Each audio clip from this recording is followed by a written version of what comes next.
Qala muallif rahimahullah, nafa'ana Allahu bihi wa bi'ulumihi fid dharaini amin.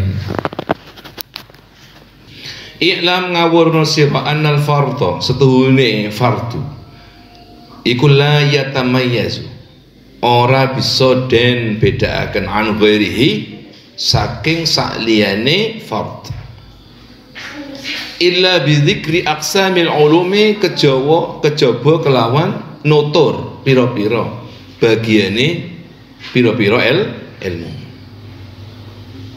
Wal ulumu tawi ilmu pira-pira ilmu bil idhafati kelawan nyandaraken ilal fardi maring kefarduan alladzika nahnu tawi kita iku bisa dadi kelawan keterkaitane kita kelawan alladzi fard ikutan qasimu den bagi apa sih ulum wi dibagi ila syar'iyyatin maring ilmu syar'iyah wa ghairi syar'iyyatin lan sakliyane ilmu syar'iyah. Jadi cara Imam Ghazali kalau panjenengan lek kepengin memahami fardu kifayah, kita berangkat dulu sesuatu i'lam annal fardha la yatamayyaz an ghairi ila bi dzikri aqsa. Sesuatu yang wajib, sesuatu sing fardu niki mboten saged dibedakan dengan yang lain. Kecuali kita harus menyebutkan pembagian ilmu dulu. Jadi yang disebutaken riyen ini pembagian ilmu riyen. Nah, ilmu niku lek dibagi secara garis besarnya ada dua bagian. Ada dua bagian ilmu. Yang pertama disebut dengan ilmun syar'iyyah. Jadi ulum syar'iyyah. Sing nomor kali ulum ghairu syar'iyyah. Cara biasanya kalau penjenengan ini krungu apa? Ilmu umum sampai ilmu agama. Tapi niki pun saged diwastani ilmu umum mbek ilmu agama iku gak jelas iku pembagiane sapa ini. Sekolah nanti, kuliah nanti. Oh, nang kuliah nang ini kampus agama iku. Kuliah nanti, nang kon. Oh, iku kampus umum iku, ilmu umum jenenge. Embu gak harus apa sih bagi ku cah ilmu agama mbek ilmu umum iku. Yang jelas nggih nek cara Imam Ghazali ilmu niku dibagi dua yang garis besarnya. Setunggal kelompok ilmu yang masuk dalam ilmu syariat. Yang kedua kelompok ilmu yang masuk ghairu syar'iyyah. Jadi kudu dititeni iki. Di ilmu syar'iyyah, di ilmu ghairu syar'iyyah. Wa a'nilan jelasaken sapa ingsun bi syar'iyyati kelawan ulum syar'iyyah. Iku ma ilmu tegese barang ustufida kang dialap faedah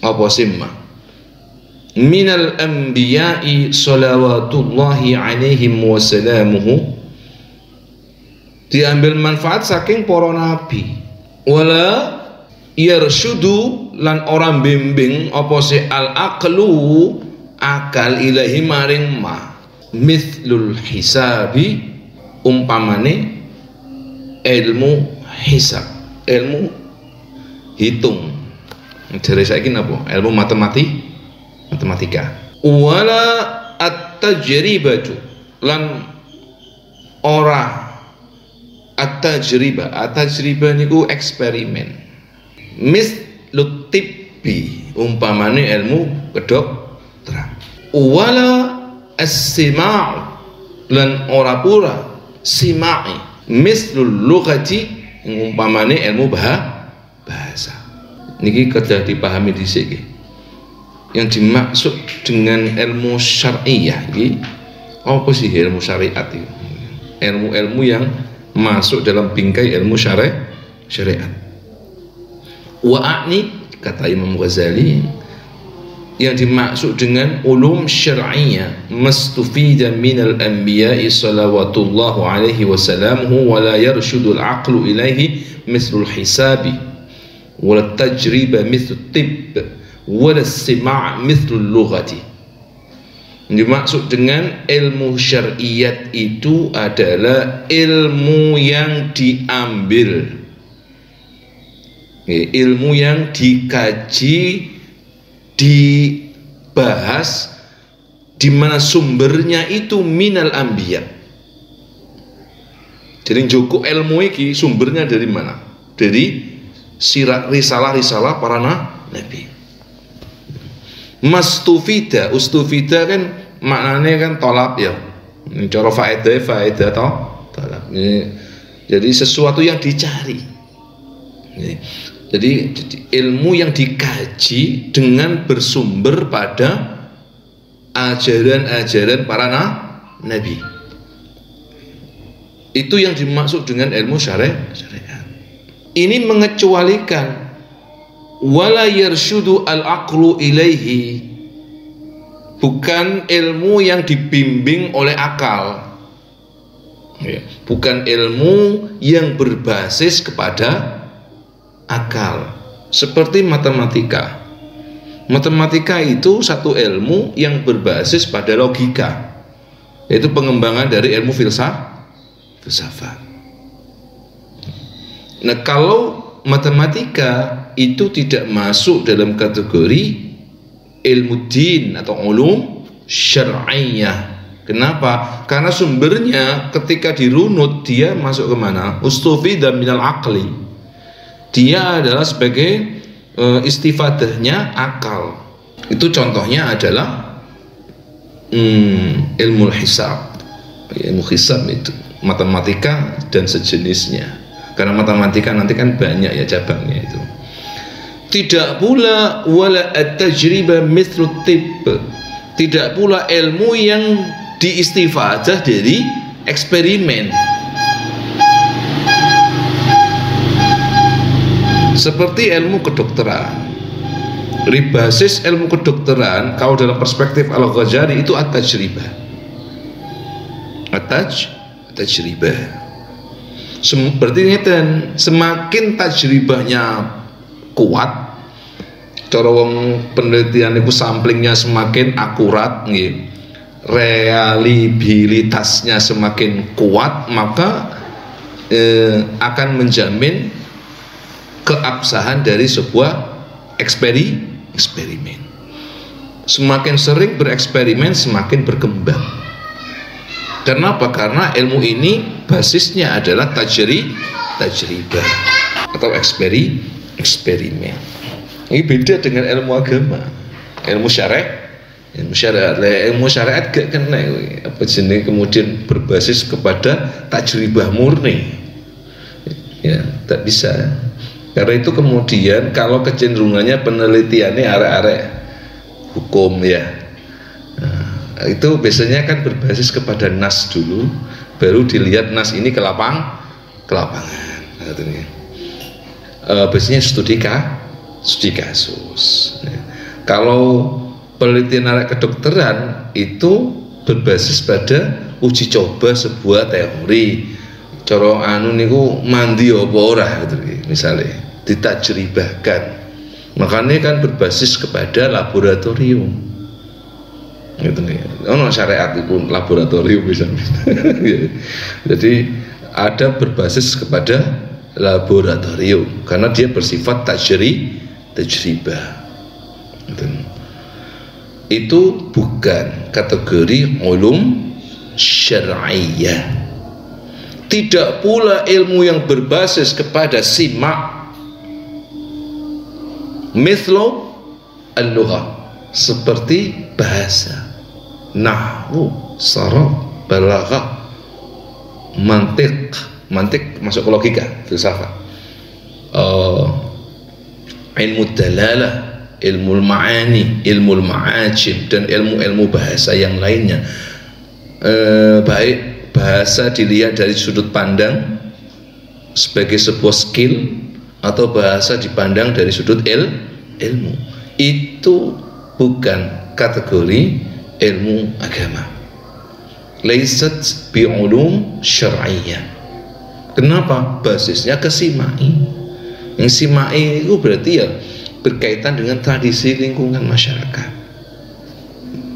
Jadi bahasa itu lahirnya dari tradisi lingkungan masing-masing masyarakat. Karena itu kemudian bahasa niku tatatawwaru, berkembang terus.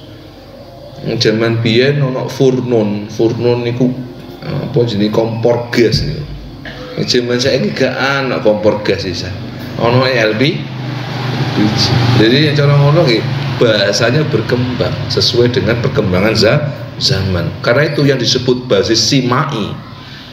Kan ono bahasa nih ngaji napa niku sorof ya. Ono sing simai, ono sing istiqaqi to. Lek sing istiqaqi itu bisa diderivasi. Tapi ada yang simai, tidak beraturan nek cara bahasa Inggris.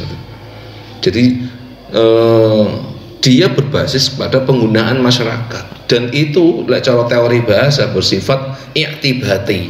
I'tibati itu maknanya arbiter. Arbiter itu apa? Mana suka.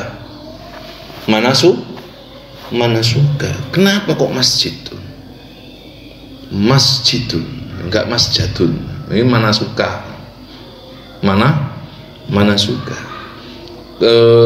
Ada yang simai, ada yang istiqaqi. Nah, itu semuanya bukan berbasis kepada wahyu ilahi. Jadi bahasa itu tidak berbasis kepada wahyu ilahi. Ini salah besar nek kowe ngarani bahasa Arab iki agama. Ini cara Imam Ghazali loh ya. Cara Imam Ghazali, karena dia tidak berbasis kepada wahyu yang diturunkan kepada para nabi, tapi lahirnya bahasa itu adalah sebagai sebuah interaksi sosial dari mulai zamannya Nabi Adam sampai era kita sekarang. Karena itu kan bahasanya kemudian berkembang berbeda-beda. Nah, ini yang dimaksud ada ilmu syar'iyyah, ada ilmu ghairu syar'iyyah. Berarti cara gampangannya kesimpulan ini ngeten.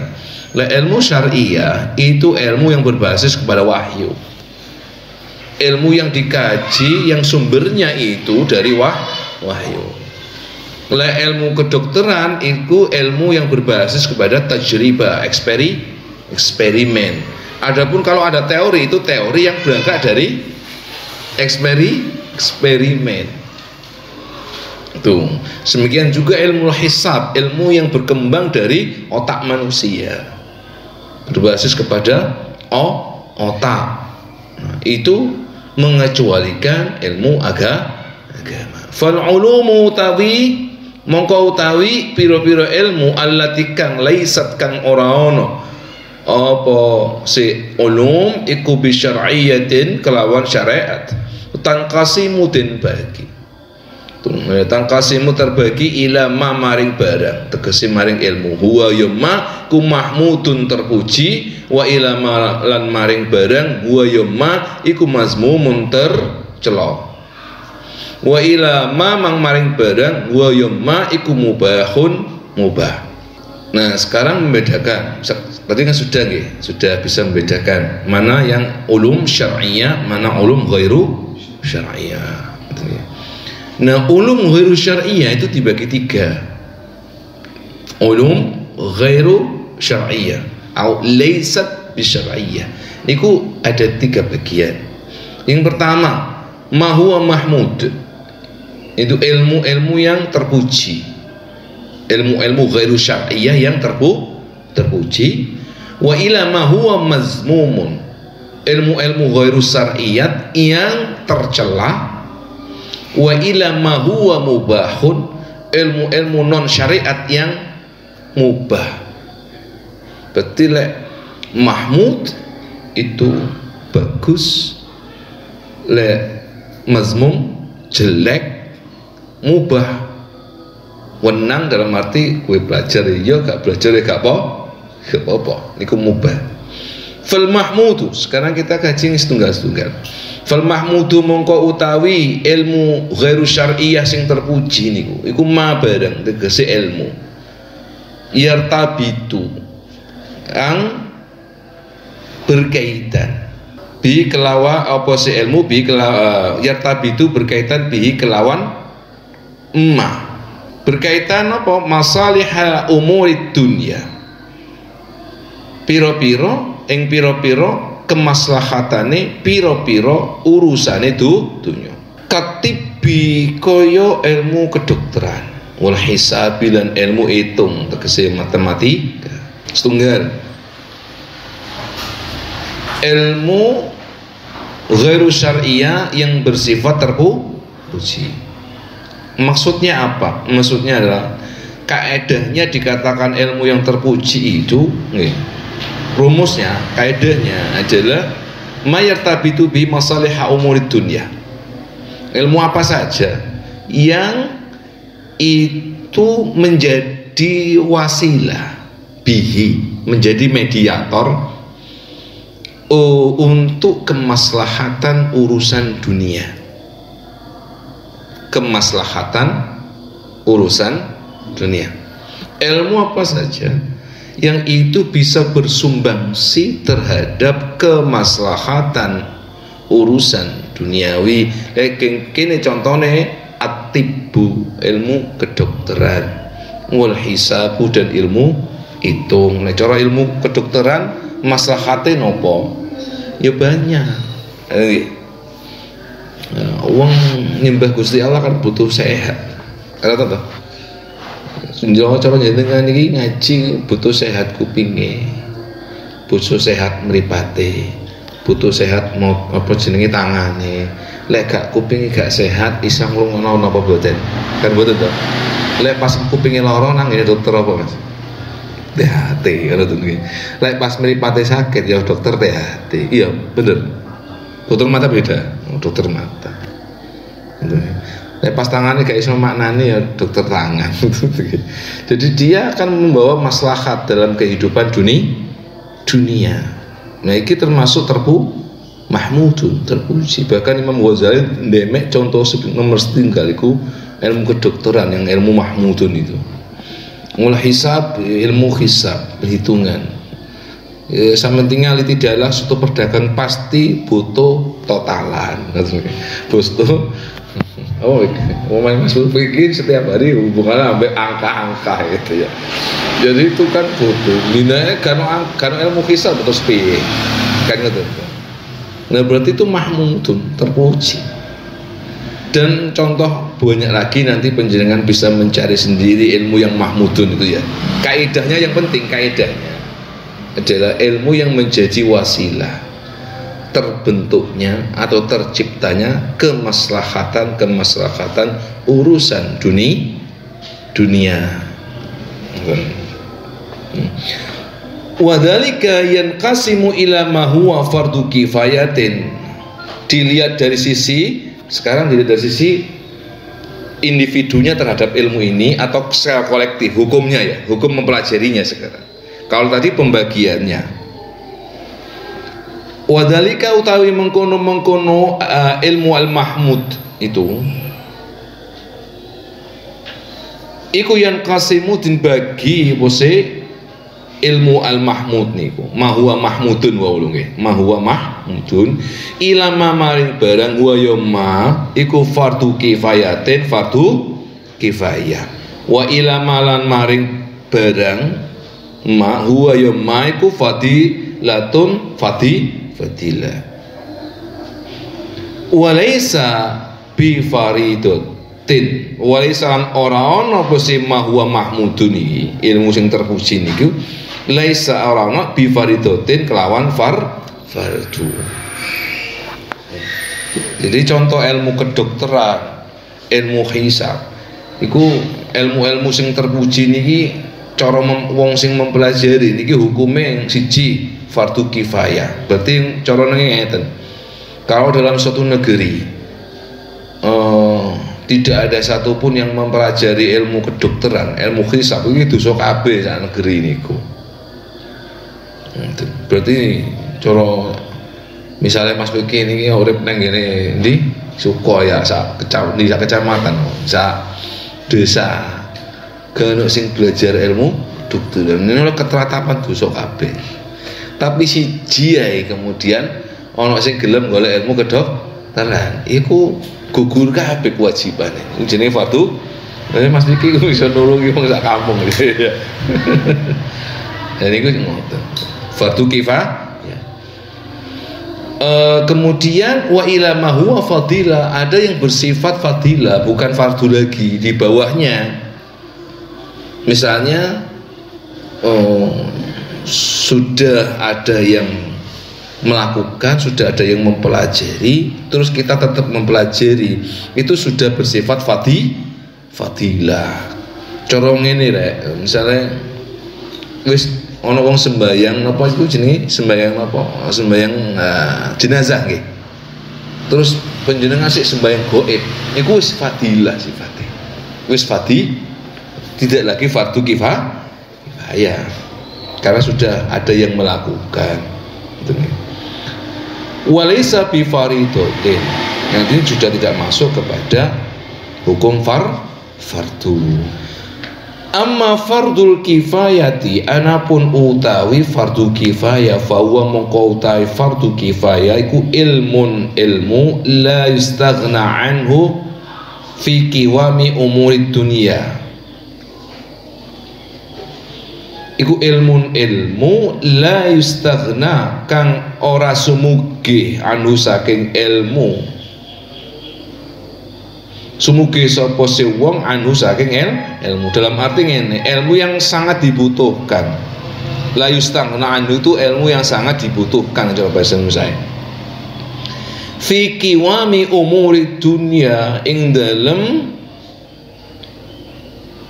penopange pira-pira urusan dunya. Katibi kaya ilmu kedokteran, sebab huwa utai tip iku kudururiyun, penting sangat. Fi hajati biqail abdani, ing dalem hajati eksistensine pira-pira badan. Wakal hisab bilan contone kaya ilmu hisab. Fa inau mengkostunil hisab iku daruriyun, penting sangat. Fil muamalati, ing dalem pira-pira muamalat. Wa qismatul wasaya wal mawaritha wa ghairihima, lan bagian wasiat, ilmu wasiat wal mawaritha, lan ilmu waris, wa ghairihima, lan saliyane wasoya wal mawaris. Daruri. Jadi sing diwastani fardu kifayah iku ilmu sing masuk fardu kifayah itu karakternya adalah ilmu yang sangat dibutuhkan, yang menjadi penopang hidupnya urusan dunia. Dia penopang, bukan ini loh. Penopang ku cagake. Nek cara bangunan iki iku pilar-pilar gitu. Gak iso kowe masang boto gak ono pilare kuwi. Nek roboh kabeh. Nek mboten. Mesti kudu ono betone sere. Setiap rumah iku pasti. Apa maning bangun omah tingkat ora ono pilare ya jebol. Disendeni ae ya wis lho. Nah, ilmu kedokteran, ilmu hisab iku diibaratno kaya niki pilar-pilar niki. Di mana dia menjadi kiwamun, penopang. Penopang niki napa sih? Jadi kaya cagak ngene, sampeyan itu disendeni. Penopang itu disendeni. Ini namanya kiwamun. La yustaghna anhu, tidak bisa tanpa ini. Maksudnya ngoten. Kiwamu dunya, kiwamu umurid dunya. Makanya Imam Ghazali ngekei contoh sing nomor 1 atibu, ilmu kedokteran ini fardu kifayah. Tapi itu fardu ain loh ya. Lek fardu ain yo gak kuat wong rek. Cara kuliah kedokteran saiki Mas ya. Jadi contoh misalnya ini cerdas Imam Ghazali. Gak kabeh ilmu tuh fardu ain. Mungkin lek gak iso nafsir thalabul ilmi faridatun ala kulli muslimin. Lek gak iso nafsiri kuwabe ilmu fardu ain dipikire. Ngene betul. Tapi Imam Ghazali kan cerdas. alnya di situ kan al ma'rifat. Ilmu sing wujub masyhurul wujub. Jadi kalau ilmu kedokteran tidak masuk fardu ain, tapi masuk fardu kifayat. Nah, karakter fardu kifayat itu adalah dia satu ilmu yang memang menjadi penopang. Kedokteran misalnya, itu dia penopang. Kenapa kok penopang? Ya, huwa doruriyun fi hajati biqa'il abdan. Jadi eksistensi tubuh manusia itu ditata, diatur dalam ilmu kedokteran. Kalau kowe misalnya kudu pusing ya takone Pak Dokter, ya, mungkin makmi ono sing keliru. Ya toh? Oh, kowe kurang sayur. Iki sing bahas apa mosok Ustad. Ya gak iso rek. Pak Ustad, saya kok pusing ya kepala, ya keliru kowe takon ngene Pak Ustad lek ngono iku. Gitu. Ya ono bagiane dhewe-dhewe. Lek masalah kiwa mudunya fi al abdan, fisik. Ya takono nang ngene ahline sinten niku? Atib. Tabibun iku pelakunya. Keahliannya tibun. Niki kiwamun. Nek wis kiwamun tanpa ada ini enggak bisa. Makanya sejarah menyebutkan mulai zaman dulu, zaman Nabi Adam sampai kita dan sampai kiamat nanti, ini pasti ada. Pasti ada. Karena apa? Dia kiwamud dunia. Kecuali menungso urip gak ono fisike. Kayak tadi apa kowe? Ono manusia gak ono fisike. Baru ilmu kedokteran gak butuh. Ana tanda? Selama ada fisik, ono tangan macam-macam iki, maka selama itu pula ada ilmu kedokteran. Itu kiwamud dunya. Dururiyun. Sifatnya doru, nanti dibahas nang usul fikih. Definisi doruri itu sejauh mana? Nanti ke usulul fiqh. Demikian juga kal hisab. Ini doruri. Dagang gak ngerti hitungan dibujuki tiyang sampe. Dagang gak ngerti hitungan, iso-iso awak dhewe dosa nang wong. Jadi duit 100.000, blonjone entek 79, disusui 2.000. Dosa ora? Dosa. Kan ketidaktahuan niku ya kadang-kadang membuat kita berdosa. Makanya cuma kelasé dosane wong akhtokna iku apa beda dengan wong sing ngerti. Lek sing gak ngerti kon robana la tuakhirna in nasina au akhtokna. Ya Allah, jangan kau siksa kami jika kami lalai dan akhtokna, salah karena ketidaktahuan. Berarti tanpa ada ilmu hisab, tanpa ada ilmu matematika, tidak berjalan dunia ini. Selama ada tijarah, maka selama itu pula ada ilmu hisab. Demikian juga ilmu tentang wasiat dan ilmu tentang waris. Selama ana warisan sing diwarisno mbok tanah, mbok aset apa wae, maka selama itulah pula faraid itu ada. Mawaris itu ada. Cuman lek bedane ngene, lek zaman biyen iki sing dihitung adalah berapa meter tanah. Lek zaman saiki boleh jadi berapa sahamnya bapake. Bapake sahamnya duwe ning kono nang PT Iko. Berarti kan faraid apa ya? Mawarisnya adalah hitungan sahamnya. Maka selama ada harta, selama itu pula ada hukum waris. Berarti kudu ono rek sing belajar ilmu waris. Gitu. Tapi mempelajarinya fardu ain ketika memang dibutuhkan. Lek fardu ain individu nggih. Tapi dalam secara kolektif itu dibutuhkan. Artinya dalam setiap pesantren misalnya, apalagi pesantren besar, kudu ono sing belajar waris. Kudu ono sing belajar kedokteran. Kudu ono sing belajar hisab. Nek kuwi belajar misalnya nahwu kabeh, terus sing ngitung waris ku sapa jane? Gitu. Jadi masing-masing punya takhosus. Nah, niki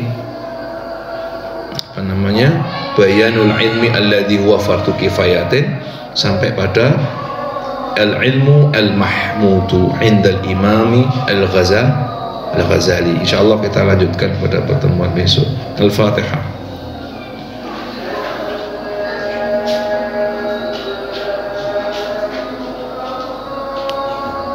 Subhanakallahumma wa bihamdika asyhadu an la ilaha illa anta astaghfiruka wa atubu ilaik. Assalamualaikum warahmatullahi wabarakatuh.